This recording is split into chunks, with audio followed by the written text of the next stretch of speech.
किसी की ज़िंदगी में इतने हावी होंगे। और जब बहुत दर्द हो ना, हमेशा दूसरे के पर्सपेक्टिव से भी सोच के देखिए कि उसको ऐसा क्यों करना पड़ा, क्या पता कोई मजबूरी हो, कभी कभी होती है। मैं बुद्ध की मजबूरी सोच के परेशान होता हूँ कई बार, और फिर मैं सोचता हूँ कि काश यशोधरा जैसा व्यक्तित्व सबका होता। बुद्ध की रियल कहानी क्या है शायद किसी को नहीं पता। मैं जिस कहानी की बात कर रहा हूँ, मैथिली शरण गुप्त नाम के एक बड़े प्रसिद्ध कवि ने यशोधरा नाम की पुस्तक में वो कहानी लिखी है, भूमिका में जिक्र किया। बुद्ध बचपन से ही थोड़े से वैरागी किस्म के व्यक्ति थे। उनकी कुंडली देख के एक ज्योतिषी ने बताया भी था। माता पिता बहुत परेशान थे, शुद्धोदन उनके पिता का नाम था।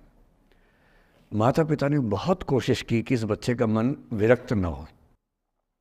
अच्छा महल बनवाया, सारी सुविधाएं दी।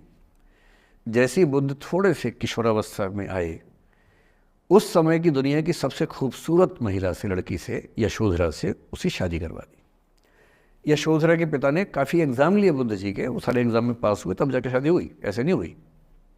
शादी हुई तो बुद्ध भी ठीक था, रमे रहे उस जीवन में। बेटा हुआ उनका राहुल। अब बुद्ध की विरक्ति का भाव बढ़ता जा रहा था। 29 साल की उम्र के आसपास ऐसा हुआ कि उन्होंने एक मृत व्यक्ति को देख लिया, एक बूढ़े को देखा, एक भिखारी को देखा, एक बीमार को देखा, विरक्त हो गए और उनका मन हुआ घर छोड़ दूं, ज्ञान की खोज में चला जाऊं। अब ज्ञान की खोज में जाएं, उनको पता है कि भाई मेरी पत्नी भी है, मेरा बेटा भी है, राज्य भी है, कैसे छोड़ दूं। छोड़ना जरूरी है। अंदर की आवाज है कि छोड़ो, तुम इस चीज के लिए नहीं बने हो, तुम्हारा स्वधर्म कुछ और है। बाहर की जिम्मेदारी है कि छोड़ नहीं सकते। मैं अनुमान करता हूं कि बुद्ध ने शायद अपने पिताजी से कहा हो कभी कि पिताजी मैं बहुत परेशान हूं, छोड़ना चाहता हूं। तो पिता ने समझा बुझा के मना किया होगा कि बेटा शोभा नहीं देता, ऐसा मत करो। हो सकता है पत्नी से भी बात की हो, पत्नी ने भी कहा हो कि ये क्या बात हुई, हम सबका जीवन तुम पे टिका है, बच्चा अभी बिस्तर से भी नहीं उतरा है, अभी तो चलना भी नहीं शुरू किया है, तुम ऐसी बात कर रहे हो। इसका जिक्र नहीं मिलता इतिहास में कि ये बात हुई कि नहीं हुई। और एक दिन बुद्ध ने तय किया और वो आधी रात को पत्नी और बेटे को सोता हुआ छोड़ के चले गए।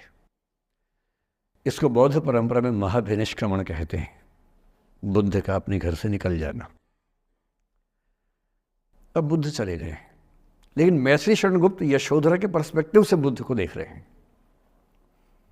यशोधरा बहुत परेशान है, भाई पति चला गया है, बच्चे का पिता चला गया, मजाक छोड़ना है। राजा परेशान है कि उनका उत्तराधिकारी चला गया है। यशोधरा इतनी परेशान है, बहुत लंबे समय तक छंद आते रहते हैं कि वो कितनी बेचैन है, कितनी परेशान है। लेकिन यशोधरा की सबसे बड़ी परेशानी इस बात से नहीं कि बुद्ध चले गए, इस बात से है कि बिना बताए चले गए, भरोसा नहीं किया। और वो अपनी सहेली से कहती है, सिद्धि हेतु स्वामी गए, यह गौरव की बात। मुझे गर्व है कि मेरा पति इतने महान काम के लिए गया है। सिद्धि हेतु स्वामी गए, यह गौरव की बात, पर चोरी चोरी गए, यही बड़ा व्याघात। सखी सखी वो मुझसे कहकर जाते, कह तो क्या वो मुझको अपनी पथ बाधा ही पाते, क्या मैं रास्ता रोकती उनका। उसके मन में ये मलाल है कि बिना बताए चले गए।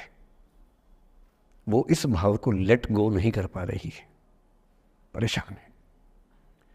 फिर बुद्ध को ज्ञान मिला 6 साल की तपस्या के बाद, बोधगया में बोधि वृक्ष के नीचे ज्ञान मिला। बात फैल गई।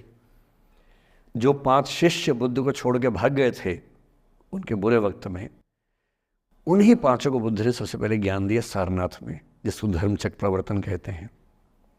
बुद्ध की ख्याति बढ़ने लगी। शुद्धोदन ने बुद्ध के पास, अपने बेटे के पास कई लोगों को भेजा ये कहने के लिए कि भाई यहां भी तो आओ, हमसे भी तो मिलो। बुद्ध का ऐसा प्रताप था कि जो उनके पास जाता वो बुद्धम शरणम गच्छामि हो जाता, वापस ही नहीं आता। तो फिर शुद्धोदन ने बुद्ध के बचपन के एक दोस्त को ये कह के भेजा, भैया मैं जानता हूं तुम वापस नहीं आओगे, पर प्रभावित होने से पहले बोल देना कि पापा याद कर रहे थे। तो वो गया, उससे वायदा निभाया, हो तो गया, बुद्ध के संग में दीक्षित हो गया, पर वायदा निभा दिया। तो बुद्ध ने कहा जरूर जाऊंगा, पिताजी की आज्ञा है तो जाऊंगा ही जाऊंगा। बुद्ध पहुंचे अपने कपिल वस्तु जो अपना इलाका था वहाँ पहुँचे। पूरे कपिल वस्तु में, नेपाल सिद्धार्थ नगर से नेपाल जाएंगे तो नेपाल बॉर्डर पे ही कपिल वस्तु है। मैं देखने गया था वो जगह जहाँ बुद्ध पैदा हुए थे, बड़ा सुंदर स्थान है, आप भी जाकर देखें कभी। तो बुद्ध पहुँचे रात को, एक धर्मशाला में रुके। अब वहाँ हल्ला मच गया कि राजा का बेटा धर्मशाला में। बुद्ध ने कहा, भाई मैं देखो राजा का बेटा बन के नहीं आया हूँ, मैं बुद्ध बन के आया हूँ। सुबह उठ के भिक्षा मांगने लग गए उस इलाके में, अपने ही पिता के राज्य में। पिता ने सिर पीट लिया कि भाई क्या कर रहे हैं। फिर बुद्ध ने सूचना भिजवाई कि मैं बुद्ध हूँ, बेटा हूँ संयोग से, ठीक है मैं आ रहा हूँ मिलने के लिए, पर मैं बुद्ध होके आया हूँ, मेरी चर्या है, नियम है, मैं भिक्षा से ही जीवन जीता हूँ अपना। ठीक है, पिताजी ने कहा चल कोई बात नहीं। फिर बुद्ध गए पिता से मिलने, पिता से मिले, सबसे मिले, भरी सभा में। लेकिन यशोधरा नहीं आई मिलने के लिए, लेट गो नहीं कर पा रहे थे। उसके मन में दर्द था, छुप के क्यों गया, बता के जाता। बुद्ध ने पूछा पिता से कि यशोधरा कहाँ है, तो बोले कि वो कह रही है कि अगर बुद्ध मिलना चाहेंगे तो खुद ही मिलने आएंगे मुझसे, मैं क्यों जाऊंगी भाई, आत्मसम्मान भी तो कोई चीज़ है, मैं क्यों मिलने जाऊंगी। तो बुद्ध मिलने गए।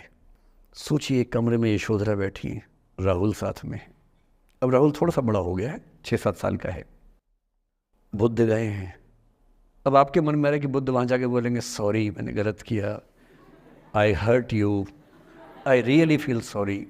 बुद्ध है वो बुद्ध, वहाँ जाके क्या बोल रहे पता है, भिक्षाम देहि, भिक्षा दो। और यशोधरा कितनी महान महिला रही होगी, उसने अपने बेटे का हाथ बाप के हाथ में दे दिया।